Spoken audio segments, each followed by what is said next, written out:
आदमी पार्टी के सांसद मलविंदर कंग हमारे साथ बातचीत करने के लिए मौजूद है। प्रधानमंत्री ने अपने एक्स पोस्ट के माध्यम से नीट के तमाम जो छात्र हैं उनके लिए एक बड़ी घोषणा की। उन्होंने फास्ट ट्रैक बनाने की घोषणा की है, छात्रों को इंसाफ दिलाने की घोषणा की है। इसे आप किस तरीके से देखते हैं? तमाम लोग कह रहे हैं कि असल दोषी तो धर्मेंद्र प्रधान है, उनका इस्तीफ़ा कब लिया जाएगा?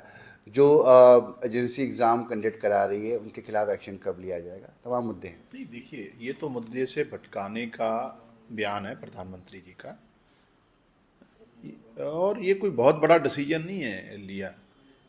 आज जब पूरे देश में ये आंदोलन फैल रहा है और स्टूडेंट नौजवान सड़कों पे आ रहे हैं, तो आप सिर्फ और सिर्फ ये कह देना कि फास्ट ट्रैक कोर्ट बनाएंगे, लेकिन अल्टीमेटली जो पिछले 12 साल में इतने पेपर लीक हुए उसकी जवाबदेही तय क्यों नहीं की जा रही? जो मिनिस्टर और जो ऑफिसर जो उसके लिए जिम्मेवार, उनके खिलाफ कार्रवाई क्यों नहीं हो रही? उससे कौन रोक रहा है? सो मैंने जैसे आज सुबह भी कहा था कि प्रधानमंत्री जी का बयान सिर्फ और सिर्फ आंदोलन को कमज़ोर करना है और सिर्फ जो नौजवानों का दिल्ली में आना हो रहा है उसको रोकना है। अल्टीमेटली सरकार एक्शन कोई नहीं ले रही।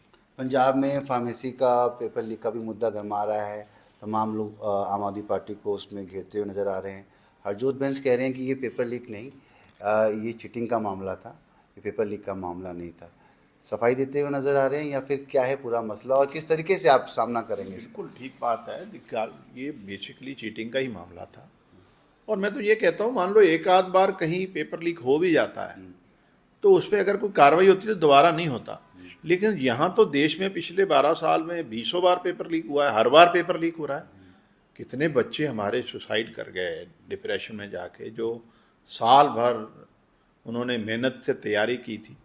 तो ये तो सिर्फ नेग्लिजेंसी का मामला नहीं है, ये क्रिमिनल एक्ट है भारत सरकार के लोगों का। रवनीत बिट्टू ने पत्र लिखा है पंजाब के मुख्यमंत्री को, और जो तमाम जो पेंडिंग प्रोजेक्ट्स हैं रेलवे के उसको शुरू करने के लिए क्या? नहीं, हम लोग तो ऑलरेडी, देखिए, हम तो बार बार मांग कर रहे हैं। हमारे यहाँ बलाचौर और मेरे लोकसभा में बलाचौर चमकौर सब ऐसी दो विधानसभा जो अभी तक रेलवे से नहीं जुड़ी, और काफ़ी जगह पे रेलवे क्रॉसिंग पे ओवर ब्रिज बनने हैं। तो हम तो हर तरीके से सहयोग करने के तैयार हैं। भारत सरकार की निगाह भी पंजाब पे पड़नी चाहिए और रेलवे के तमाम जो काम होने वाले हैं उसको शुरू करना चाहिए। पंजाब कांग्रेस के तमाम लीडर्स की कल बैठक थी। राजा वड़िंग बाहर निकलते हैं और उन्होंने एक मुद्दा उठाते हैं। वो कहते हैं कि आम आदमी पार्टी ने गुजरात समझौता कर लिया है। आम आदमी पार्टी पंजाब में बीजेपी की मदद कर रही है, गुजरात में बीजेपी आम आदमी पार्टी की मदद कर तो मतलब वो मान गए हैं कि अब वो तो रेस में नहीं है। इसका मतलब राजा बड़ेंगे जी ने तो मान लिया ना कि कांग्रेस रेस में नहीं है।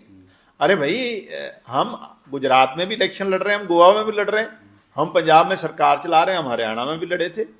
अरे हमारी पार्टी तो नई पार्टी है और हम तो एक्सपेंड कर रहे हैं, सारे देश में करेंगे। अब देखो, आप लोग 70-75 साल से कांग्रेस तो हर स्टेट में है, तो वहां अगर आम आदमी पार्टी लड़ने जाएगी तो क्या बीजेपी से समझौता हो गया क्या?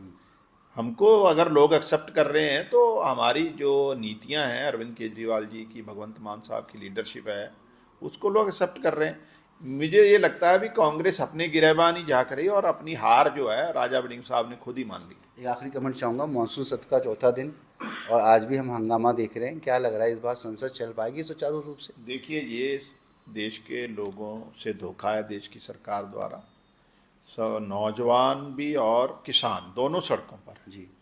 पार्लियामेंट लगी हुई है लेकिन पार्लियामेंट में डिस्कशन कोई नहीं है, चर्चा कोई नहीं है। सत्ता जो रहती है धारी पार्टी, उसकी जिम्मेवारी होती है। और इतने करंट मुद्दे हैं, इतने लोगों से जुड़े मुद्दे हैं, तो डेफिनेटली हम चाहेंगे पार्लियामेंट चले और भारत सरकार इनिशिएट ले और जो तमाम हमारे लोग सड़कों पे उनके जो मसले हो वो एड्रेस हो। धन्यवाद बातचीत करने के लिए। तो आप सुन रहे थे आम आदमी पार्टी के सांसद मलविंदर कंग को, जो तमाम मुद्दे पर न्यूज़ 18 के साथ खास बातचीत की। नई दिल्ली से मैं रवि मिश्रा, न्यूज़ 18।